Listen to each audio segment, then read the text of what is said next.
non più tra I farfalloni amoroso, notte giorno di torno. Hey everybody, it's Jill for today, and I am making my grandmother's pasta sauce. Very excited to show you guys this. As I had said, I want to do kind of an Italian series, and I figured the best thing to start with, the foundation, is a really good pasta sauce.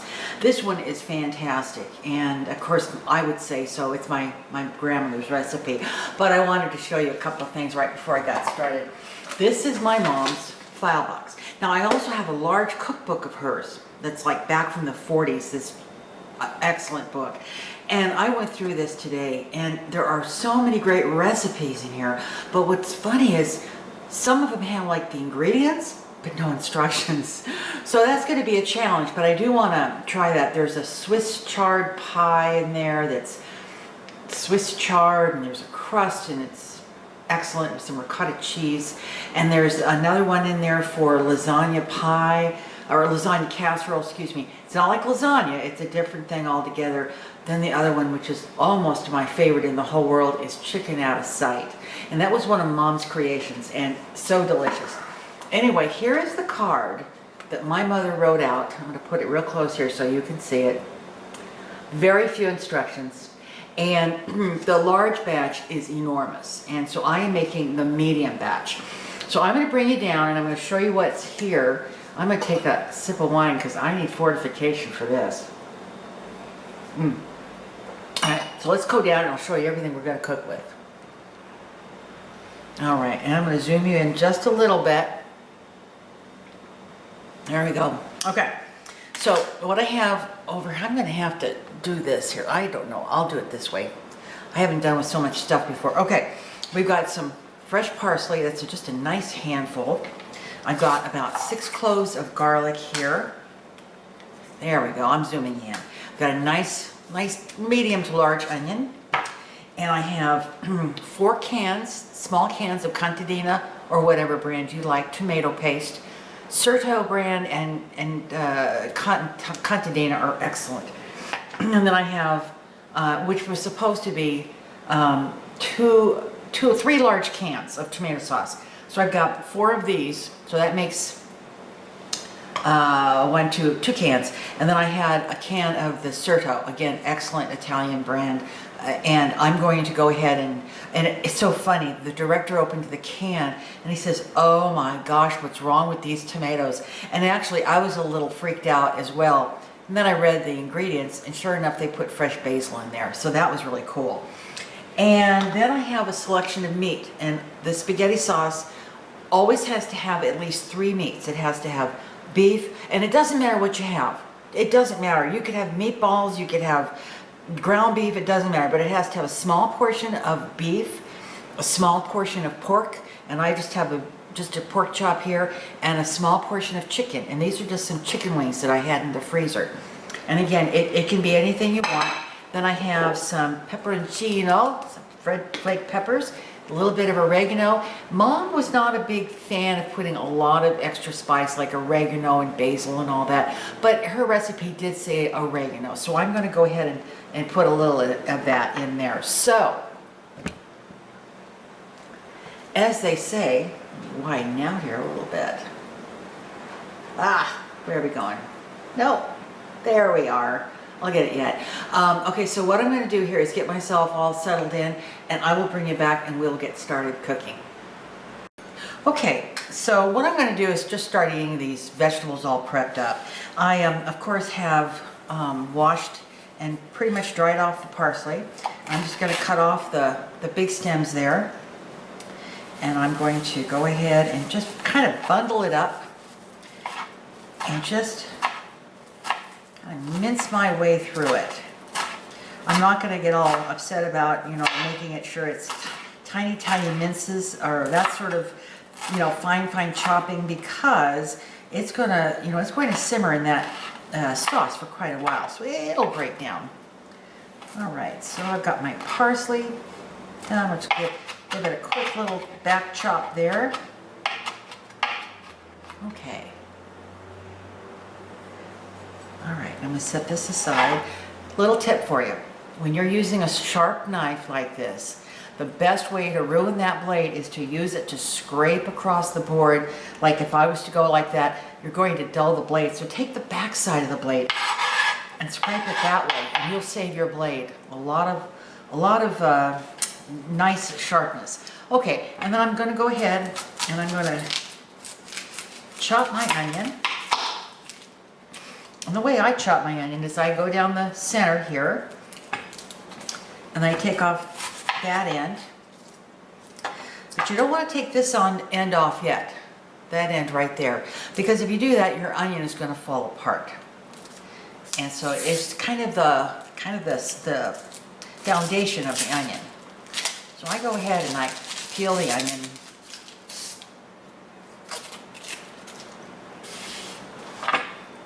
And you know, there are some chefs that go droop, droop, droop, droop, droop. I don't.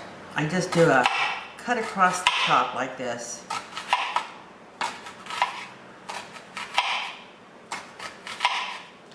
And I go, you know, close as I can to the root, but I'll show you the little trick I have that I do. Maybe you do it already. That's what I do.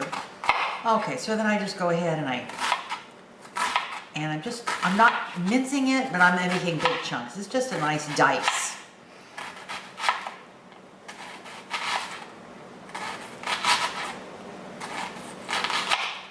Okay, so when I get to the end here, and I still have quite a bit there, what I do is I get this down, I run my knife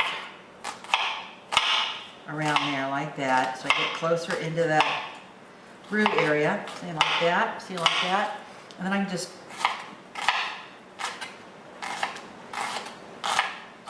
and that really takes you right down to the bottom. All right, I will go ahead and I will do the other half, and I'll bring you back when I'm done with that. Okay, so I've got that onion all chopped, and I will tell you, I chopped the whole onion, and I said it's too much.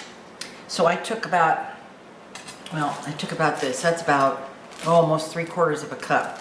And what I have here, I would say, is a cup. So I was using that onion measurement for the large, and I realized that after I chopped all that onion.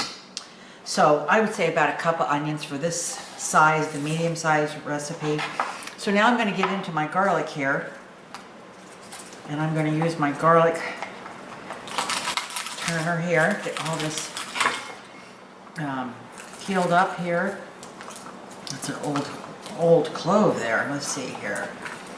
Yep, that's better. Okay, that one.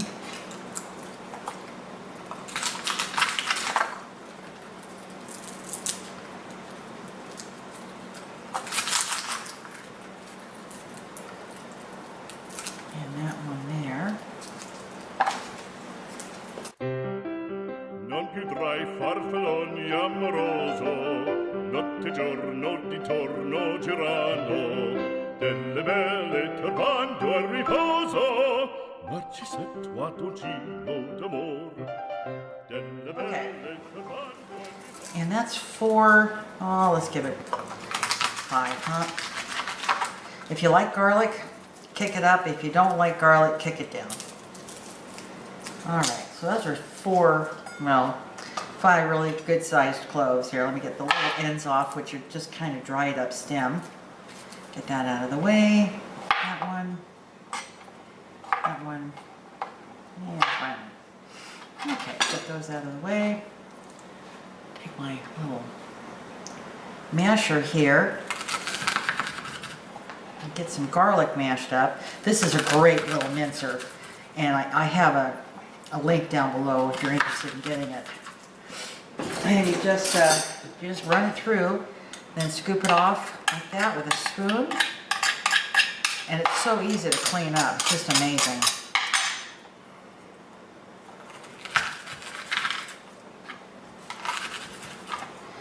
And last one. So I would say this looks like about a couple tablespoons of garlic. Alright, yeah, I'd say that's maybe 3 tablespoons. That's a lot of garlic, but it's really good. This recipe is so good, and you know, my mother, she did not know how to cook. when she met my father. I'm going to pull this up, so I want to tell you this story because it's a great story. My mother did not know how to cook when she married my father. She was 17 and my dad was 18, so they were really young. And so they get their apartment and they get all set up, and of course my father is a great old Italian guy and he wants to have his pasta. So she went in, she got grandmother's recipe, and she went in and cooked the pasta sauce, which was okay. She did a good job with that. Then it came time for the spaghetti. Well, she didn't realize that you had to boil the water. She didn't cook, so she didn't know. She had to boil the water before you put the pasta in. So what did she do? She put the pasta in a pot of cold water, and it just kind of dissolved into this massive dough on the bottom of the pot. So she learned a hard way, and she said, oh, and my dad came in. Of course, he knew how to cook pasta because he'd seen grandma, his mother, cook it, since he was a little kid. Anyway, I love that story about my mom. Her heart was in it, but she didn't know how to do it. So anyway, okay, that's enough with stories. I'll put you on hold and I'll be right back. Okay, let's get rolling again. I have my pot, and I have got, the first thing I noticed is that these tomatoes, now I will have to say, this is a bit of aside from what my mother would do. She did not use whole tomatoes, and I loved these Cento tomatoes, so I did pull one can out. I'm sorry, Mother. And so I'm going to put those in there, but I'm going to crush them up with my hands because I don't want these big chunks of tomato in there. So that's the first thing I'm putting in, are these crushed tomatoes, and they will break down as this sauce simmers. But I wanted to give them a head start, so to speak.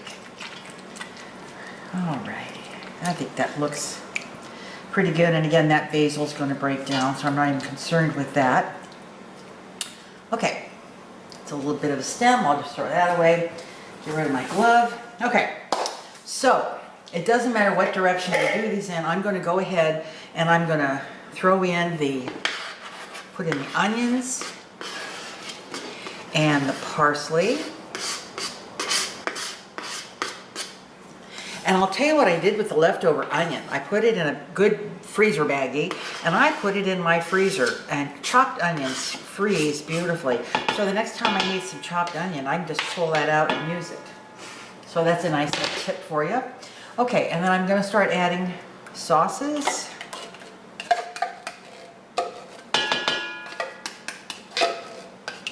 Okay, that's one.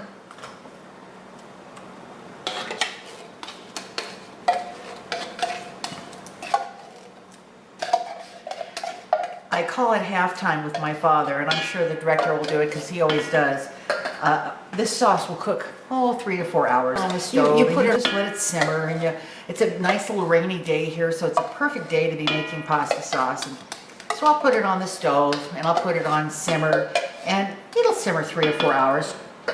And my father would always come in about halfway through with his French bread, and he would take the official halftime taste, as I like to call it, and he'd dip his bread into the sauce, and he'd tell us what it needed or what it didn't need, but most times it was absolutely perfect. One thing, I think most of us know this little trick, but if you turn that small can upside down of something really thick in a can, like refried beans or tomato paste, you can push that on through. Can you see that? Oops, there with the lid, but that's okay. I washed it off before I put it in there. And then see there, look at that. That can is lickety split clean. So I'm going to do the rest of these, and I'll be back. And the last one.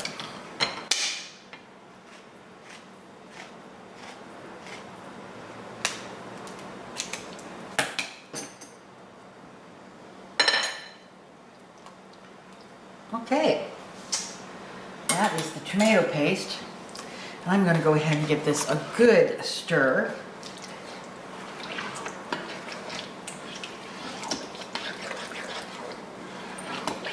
And I will get my meat and put it in here after I add a lot of water. I'm going to go ahead and add a little oregano. And And as I said, Mom wasn't too much into adding a lot of these Italian spices, so I'm not gonna, this maybe is probably 2 teaspoons. That might be even a little heavy-handed, maybe a teaspoon and a half. Get that stirred in, and some of the pepperoncino. About a teaspoon there, goes in. And then lots of water. So what I'm going to do is I'm just going to keep filling up my cans to get all that wonderful residue out of there. And I'm going to start putting them in there, and I'll be back. Okay, I'm going to go ahead and keep stirring this. What I put in here was water to fill each and every one of those cans of tomato sauce, +1. And I think that I've still not got enough liquid in here. You don't want to start out with it too thick, because it's going to simmer for a few hours, 2 to 3 hours. And after 2 to 3 hours, you know, you're going to lose a lot of this because you don't, it's simmered without a lid. So I think what I'm going to do here, see, I can see tomato paste in here, and that's got to break down, and this is going to be, I can tell, too thick to begin with. So I'm going to take my spoon out of there, and I'm going to add my meat, my assorted meat. Now, if you say, I don't want to add meat to that sauce, you don't have to. It's a good basic sauce, but I will say that you're not going to get the same flavor that the sauce that I know. So, you know, either way, you're welcome to not add meat to it, and it'll be a nice sauce. But it's, you know, it's different from what I make, that's for sure. But that's good. Everybody's different, right? And I'm going to go ahead, and I think I'm going to add enough water, I think, to get it almost to the top of this pot. Let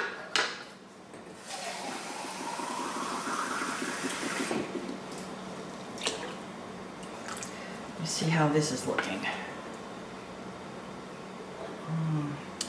Well, I think I'm going to add 1 more can of water, because that's almost the consistency it should be when you're done. And as it simmers, I will add more water when need be.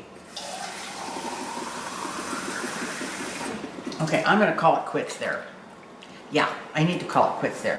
Of course, we had a huge pot at home. I don't know what size pot she had, because as I said, she doubled this recipe.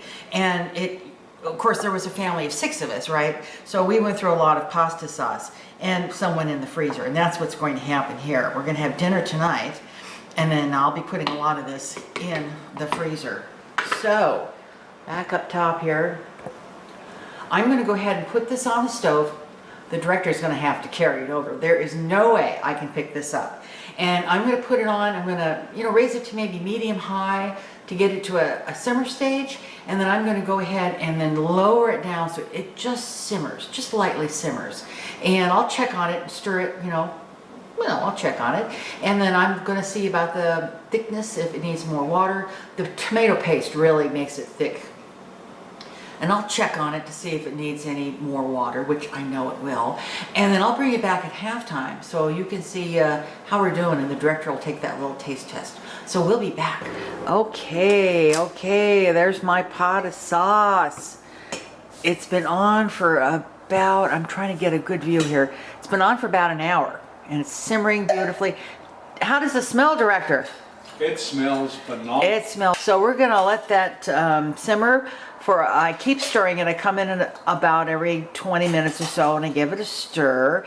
And I may add water a little bit later, but when it's time to take our halftime taste, we will be back. Oh, do you hear that, director? He's over there cleaning up all the empty tin cans. Oh, there he's doing tin cans. I'm gonna scroll around. Scroll around.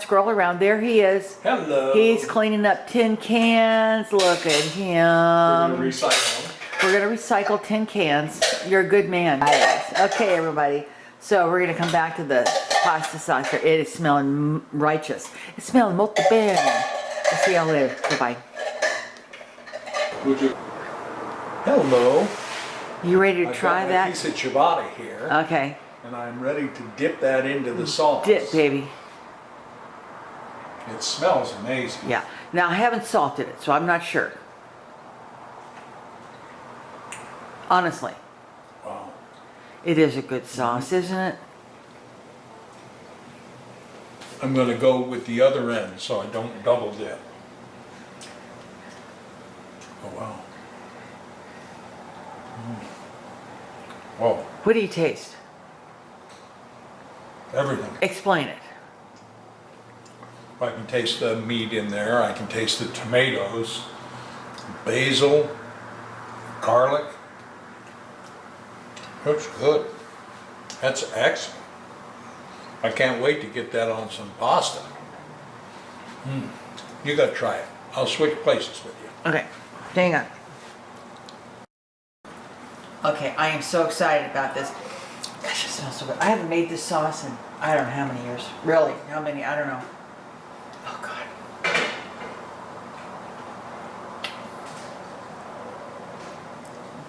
What do you think?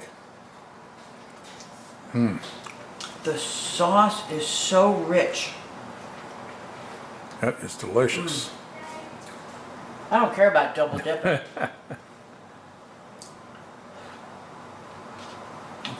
Oh my gosh. The flavor is so deep. You got the tomatoes, the onions and the seasonings, the meat flavors. You know, I know that some people say, I don't want to add meat, and that's fine. You don't have to add meat. Well, that'd be delicious without the meat, too. Exactly, but there's that depth of flavor. Yeah. It is awesome. So It is. I'm making it tonight on my little wagon wheels we got in the Bay Area at that wonderful olive oil company. And when we're ready to taste it on my pasta, we'll be back. But dang, this is good stuff. We'll see you later. Non più tra i farfalloni amoroso, notte e giorno di torno girano, delle belle turbando al riposo, ma ci sei tu